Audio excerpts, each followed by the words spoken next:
요즘 계속 강단에서 율법에 대해서, 복음에 대해서 말씀을 나누고 있죠.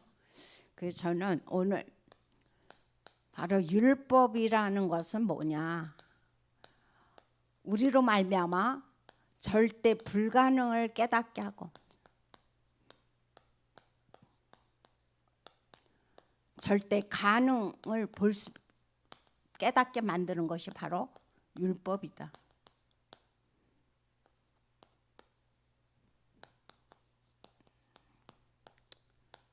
그래서 오늘 이 시간이 바로 이것이 편집되는, 율법이라는 것이 우리에게 어떤 역할을 하는지가 정확히 나에게 편집되는 것이 중요하다고 말씀을 해주고 있습니다. 요즘 강단에서 계속 나오는 말씀이 뭐냐, 하나님의 것에 집중해라요. 계속 집중에 대해서 목사님께서 말씀을 해주고 있습니다. 그럼 집중을 하는데 내가 어느 것에 집중을 하느냐에 따라서 내가 그 삶이 성공으로 갈 수도 있고 아니면 완전히 반대, 어려움 속으로 갈 수도 있습니다. 그래서 내가 하나님의 것에 집중을 해야 되는데 우리가 과연 지금 그렇게 내가 집중을 하고 있느냐, 그거죠. 그러면서 하시는 말씀이 뭐라고 말씀해 주고 있냐면은, 그 집중에 있어서 우리로 말미암아 집중을 못하게 하는 자가 있죠. 그래서 여러 가지 것들이, 세상의 것들과 또 나의 어떤 생각, 나의 어떤 그 습관, 나의 어떤 체질 같은 것들이 하나님의 것에 집중하지 못하게 만들고 자꾸 육신의 것으로 가게 만들고 나로 말미암아 하나님이 아닌 다른 것에 내 마음과 생각을 뺏기게 할 때가 굉장히 많이 있습니다. 그래서 이것을 보면서 우리가 기억해야 될 것은 뭐냐, 어제 한번 사전을 찾아봤어요. 집중이라는 것은 무엇이냐, 집중, 우리가 물론 잘 알고 있죠. 집중이 뭔지는 잘 알아요. 근데 정확하게 사전에서는 뭐라고 말씀해 주고 있냐면, 어느 한 곳에 모든 것을 내 정신과 생각과 마음을 쏟아붓는 거래요. 그렇죠. 그게 집중이에요. 그래서 제가 찾아오면서 그렇지, 그게 집중이다. 만약에 내가 마약에 집중이 된다면 나는 24시간 계속 마약 생각을 하는 거죠. 내가 게임에 만약에 집중을 한다면 나는 24시간 게임에 집중하는 거예요. 그런데 우리는 24시간 어디에 내 생각과 마음과 내 삶을 내가 쏟아붓느냐, 하나님의 것에. 그죠? 우리는 하나님의 것에 내 생각과 마음과 내 삶 전체를 24시간 쏟아붓는 겁니다. 그게 바로 뭐다? 집중이다라고 말씀을 해주고 있습니다. 그래서 이번 주에 그 강단에서 무슨 말씀이 나왔냐면 그런 말씀을 하셨어요. 나는 평상시에 예배를 드리고 말씀을 들으면 굉장히 힘이 난다. 그래서 예배 드리는 것도 즐겁고 말씀 듣는 것도 너무도 좋아한다. 그런데 중요한 것은 뭐다? 그것이 삶과 연결이 안 되어지는 거예요. 교회 와서는 힘이 나고 말씀 들을 때는 기쁘고 모든 것이 다 가능할 것 같은데, 현장만 돌아가면, 집에만 돌아가면, 사람만 만나면 그게 잘 안 되어지는 거예요. 그거를 갖다가 이번 주에 뭐라고 말씀하시고 있냐면은, 내가 집중의 비밀이 깊은 집중 속으로 들어가지 못해서 그런 문제가 온다 그랬어요. 그러면서 하시는 말씀이 그런 말씀을 하셨어요. 내가 만약에 이렇게 하나님 앞에서 집중해서 예배를 드리지 못하다 보면 결국은 어떻게 되냐? 나는 의도한 거는 아니야. 절대 그렇게 하려고 한 것도 아닌데 결국은 뭐냐? 하나님 앞에 형식적인 예배를 드리게 된다. 교회를 안 오는 건 아니죠. 예배를 안 드리는 건 아니에요. 하지만 내가 집중해서 예배를 드리지 못하다 보면 결국은 형식적인 예배를 드릴 수밖에 없게 되고, 그러다 보면 결국은 하나의 그냥 예수님 안녕하세요, 안녕히 계세요, 저 갈게요 하고 때우는 예배로 우리가 드릴 확률이 높다는 거죠. 그래서 내가 어느 곳에 집중하느냐, 어떻게 내가 하나님의 깊은 곳에 들어가서 집중하느냐가 우리에게는 굉장히 중요하다라고 말씀을 해주셨습니다. 그래서 저는 지난주에 제가 붙잡은 기도 제목은 하나님의 것에 집중하는데 그것을 방해하는 것과 집중해서 싸우는 거예요. 집중을 방해하는 것과 집중해서 싸우게. 이것을 기도 제목으로 붙잡았어요. 그래서 이것을 붙잡고 한 주일 동안 그렇게 하려면은 그냥 되어지진 않죠. 그렇게 하려면 계속 내가 방송의 말씀을 듣고 녹취록을 읽고 그리고 계속 내가 성경을 읽고 그렇게 하지 아니하면 어느 순간에 내 생각이 잡혀버려. 나도 모르게 잡혀버려. 그리고 이 핸드폰이라는 게 저는 참 무섭다는 생각이 들어요. 그냥 그래서 집중할 때는 아예 저기다 어디 던져버려야 돼. 그걸 만약에 내 근처에다 놓잖아요. 그러다 보면 나도 모르게 조금 지나서 누구한테 카톡이 왔나? 괜히 궁금해. 그 나도 모르게 이렇게 보게 돼. 그러면 거기서 좋은 내용이 들어왔으면 모르지만 사람의 관계라는 건 항상 좋은 건 아니잖아요. 그래서 목회자들이 예배 전에는 절대 핸드폰 열지 않습니다. 그래서 주일날에는 예배 드리시기 전에는 절대 핸드폰을 보지도 않고 열지도 않으셔요. 그래서 그런 걸 봤을 때 그렇구나. 이 미디어라는 것이 우리에게 굉장히 많은 도움도 주고 많은 이익도 주지만 집중을 가장 방해하는 게 또 뭐냐? 미디어라는 생각이 들어요. 그래서 우리는 집중을 방해하는 그것과 그냥 싸우는 것이 아니라 집중적으로 싸우는 것이 참 중요하다. 저는 그런 생각을 했습니다. 그래서 지난주도 우리가 했지만 이번 주에 역시 마찬가지로 그렇게 하려면 어떻게 되느냐? 내가 하나님 앞에서 본질을 내가 잘 알아야 돼요. 하나님께서 본질을 주셨는데 이 본질이 주신 의미가 뭐냐 그거죠. 그래서 지난주에도 율법과 복음의 차이에 대해서 말씀을 나눴고 그럼 하나님께서 왜 우리에게 율법을 주셨냐 그거예요. 또 복음을 왜 주셨냐 그거예요. 그래서 이 본질의 의미를 내가 잘 알기 위해서 우리는 중요한 것이 뭐냐? 율법에 대해서 내가 정확히 편집하는 것이 굉장히 중요합니다. 율법을 내가 얼마만큼 정확히 편집하느냐에 따라서 여기에 따라서 나에게 뭐가 다가오냐? 복음이 그 정도에 따라서 나에게 복음이 이해된다는 사실을 우리가 알아야 됩니다. 그래서 저는 오늘 본론에 있어서 하나님께서 우리에게 율법을 주셨죠. 율법을 주셨는데 누구를 통해서 주셨느냐? 성삼위 하나님께서 모세를 통해서 율법을 우리에게 허락해 주셨습니다. 근데 이 모세를 통해서 주신 율법은 우리에게 영원하지 않다고 그랬어요. 오늘 말씀에 나와 있지만 이거는 하나의 시한적이라고 그랬어요. 뭐가 올 때까지? 그리스도가 오시기까지.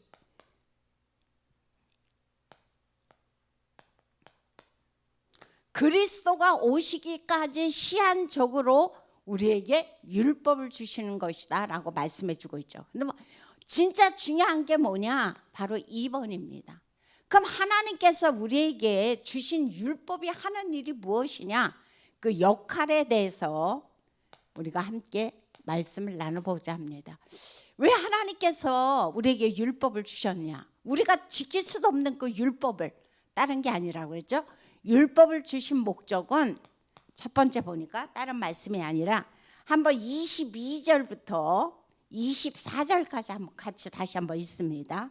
3장 22절부터 시작. 그러나 성경이 모든 것을 제 아래에 가두었으니 이는 예수 그리스도를 믿음으로 말미암는 약속을 믿는 자들에게 주려 함이라. 믿음이 오기 전에는 우리는 율법 아래에 매인 바 되고 계시될 믿음의 때까지 갇혔느니라. 이같이 율법이 우리를 그리스도께로 인도하는 초등교사가 되어 우리로 하여금 믿음으로 말미암아 의롭다함을 얻게 하려 함이라 그랬어요. 자, 여기서 22절에서 무슨 말씀을 해주고 있냐면은 이 율법이 우리를 어떻게 했다고 그랬어요? 율법이 우리를 죄 아래에 가두었다 그랬어요. 죄 아래에 가두었다. 자, 죄 아래에 가두었다는 것은 이번 주 강단에서도 우리가 말씀을 들었지만 다른 것이 아니라고 그랬죠. 물고기가 우리가 예전에 이렇게 이제 저런 데 놀러 가면 투망 같은 걸 많이 던져요. 우리가 TV에서도 보지만 투망을 던져서 건져나면은 거기에 이 투망이라는 것이 굉장히 이게 좁잖아요. 좁다 보니까 아주 조그만 물고기조차도 빠져나가지를 못해요.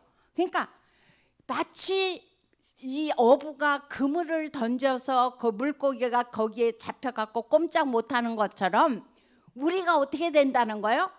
거기에 그렇게 갇혀 있다는 겁니다. 물고기가 아무리 거기서 빠져나와 보려고 애쓰고 몸을 치고 팍 비빌수록 어떻게 해요? 비늘만 떨어져. 물고기는 비늘 떨어지면 그 수명은 끝나는 거예요. 그러니까 비늘만 떨어지는 것처럼 내가 이 죄 아래 갇혀 있을 때 아무리 내가 육신적으로 몸부림치고 애써봤자 그것은 소용이 없다는 것을 여기서 우리에게 말씀을 해주고 있어요. 그래서 모든 것이 사방이 막힌 상태라고 했어요.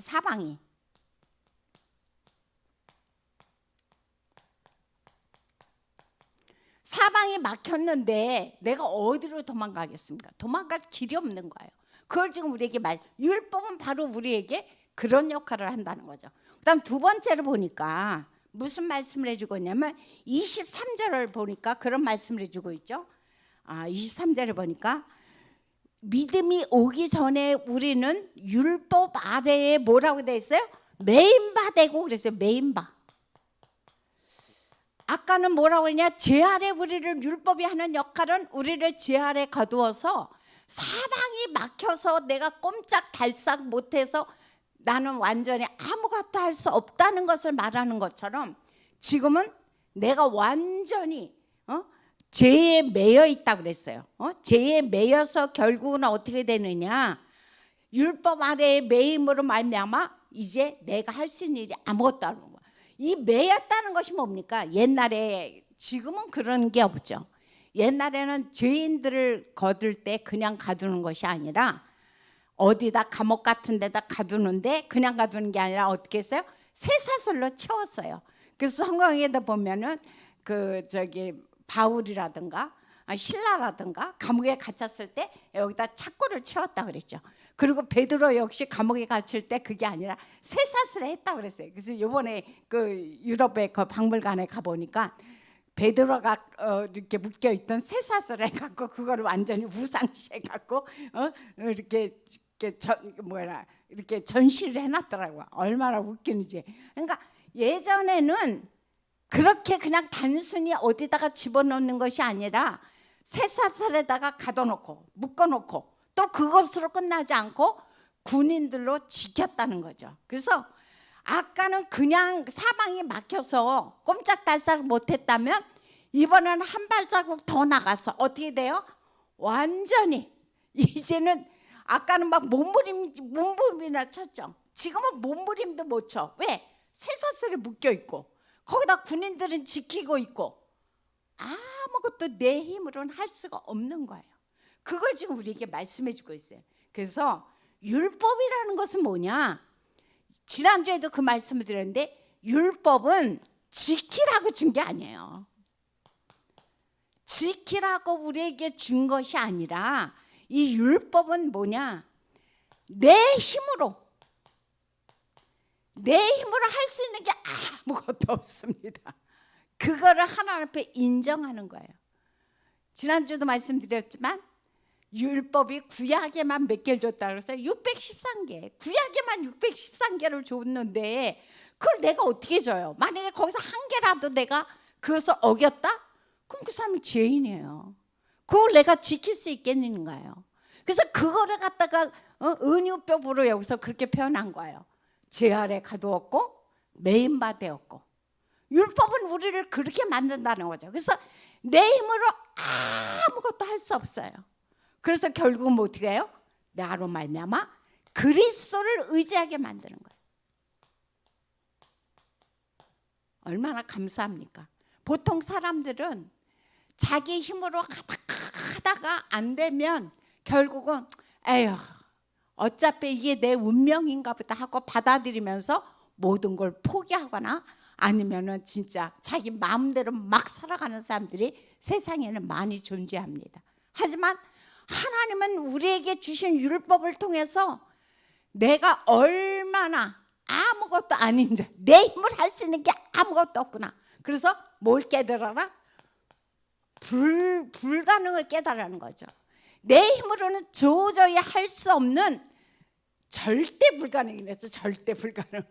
절대 불가능을 깨닫는 것이 바로 뭐다? 율법을 주신 목적이다라고 이번 주에 말씀을 해주고 있어요. 그래서 로마서 3장 20절에 보니까 그런 말씀을 해주고 있어요. 율법의 행위로 의롭게 되는 자가 없고 율법은 뭐다? 다만 죄만 깨달음이라. 그래서 하시는 말씀이 이 율법은 우리로 말미암아 죄의식에 계속 시달리게 만든다는 거예요. 율법은 내가 뭐를 하나를 예를 들어서 우리도 그렇잖아요. 뭐 하나 잘못하고 나면 내 마음이 편치가 않아. 그러다 보니까 계속 그 생각하게 되고 거기에 집중하게 되고. 그러니까 바로 율법이 하는 역할은 우리로 말미암아 자꾸 죄의식에 시달리게 만들어. 그래서 사람으로 말미암아 결국은 자유함을 어떤 것도 느낄 수 없게 만들어요. 그래서 율법은 사람의 힘으로는 도저히 할 수 없구나. 절대 불가능을 깨닫고 그 다음에 어떻게 된다고 그랬어요? 절대 가능으로 가게 만드는 거. 누구로 말미암아? 그리스도로 말미암아. 이게 바로 율법이 하는 역할이다라고 성경 우리에게 말씀을 해주고 있습니다. 그래서 그런 말씀을 해주고 있죠. 오늘 22절에 보니까 바로 율법이라는 것은 뭐냐? 예수 그리스도를 믿음으로 말미암는 약속을 믿는 자들에게 주려 함이라 그랬어요. 그래서 율법이 하는 역할은 뭐냐? 22절 후반절에서 예수 그리스도를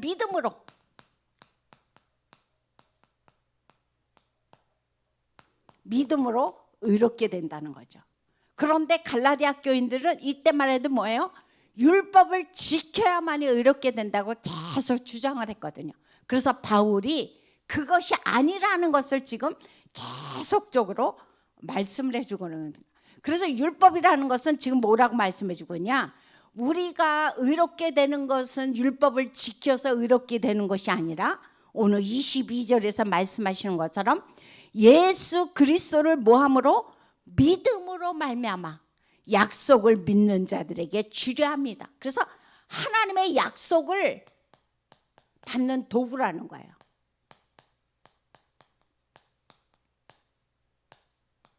바로 율법이 그런 역할을 우리에게 말씀해주고 하고 있다 그랬죠. 그 다음 24절에 보니까 무슨 말씀을 해주고 있냐? 율법은 뭐냐? 여기서 그런 말씀해주고 있습니다. 율법이 우리를 그리스도께로 인도하는 초등교사가 됐다 그랬어요. 초등교사. 누구에게? 그리스도께 인도하는.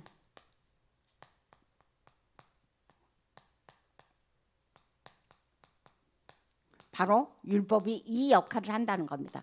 옛날에는 몽학 선생이라고 그랬죠. 그래서 이 몽학 선생은 그때 당시에 죄수들, 노예들을 통해서 이 역할을 했다고 합니다. 그런데 대개 한 15살까지 이 역할을 담당하게 만들었대요. 그러니까 그렇지만 12살이 지나고 16살이 지나고 나면 그때부터는 더 이상 몽학 선생은 필요가 없습니다. 그래서 이제 그때부터는 자유롭게 성인이 됐으니까 마음껏 자기가 공부할 수 있게 만드는 거죠.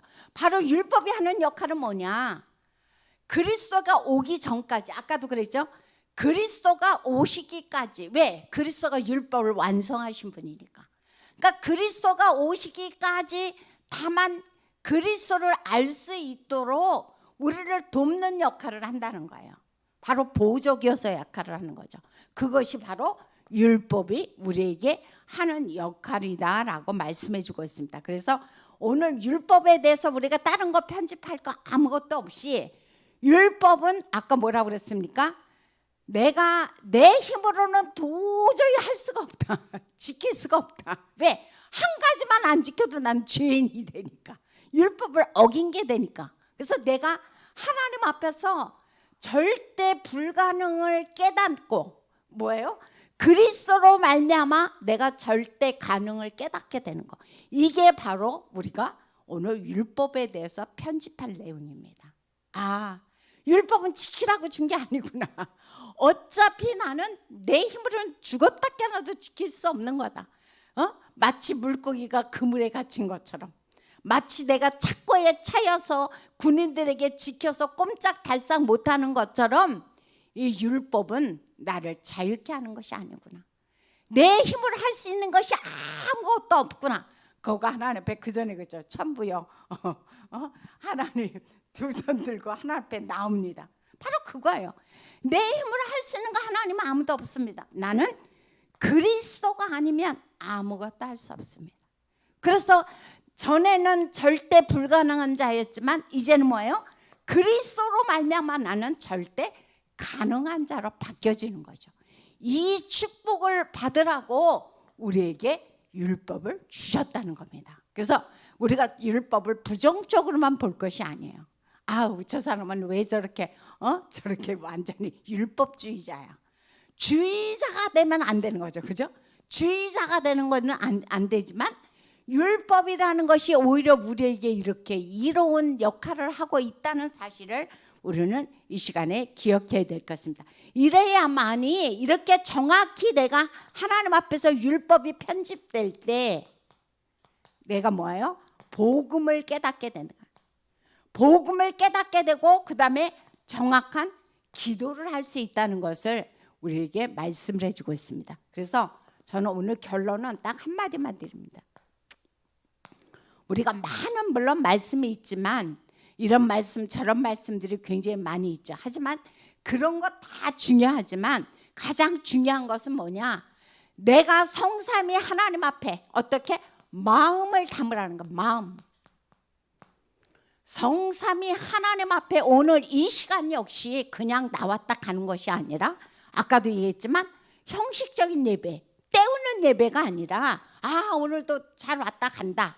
그것이 아니라 마음을 담고 하나님 앞에 어떻게 5분 5분밖에 안 해? 그럴 것 같죠? 한번 5분을 한번 집중해 보세요. 저 어느 때 시간을 이렇게 재서 기도를 해봐요. 그래서 굉장히 많이 한 10분 됐겠다. 어느 때 한 10분 지나지 않았을까? 라고 딱 재보면 3분밖에 안 됐어. 3분밖에 안 됐어. 그래서 내가 하나님 앞에 5분을 그냥 하는 게 아니야. 집중해서 하나님 앞에 5분을 상고산 기도를 드리라는 거죠. 하나님 앞에 5분을 집중해서 393의 기도를 드렸을 때 비로소 우리는 어떻게 됐냐? 나를 보좌화하는 길이 됩니다. 보좌화가 그냥 되어지지 않습니다. 보좌화라는 것은 내가 바로 나에게 하나님의 나라가 임하는 거예요.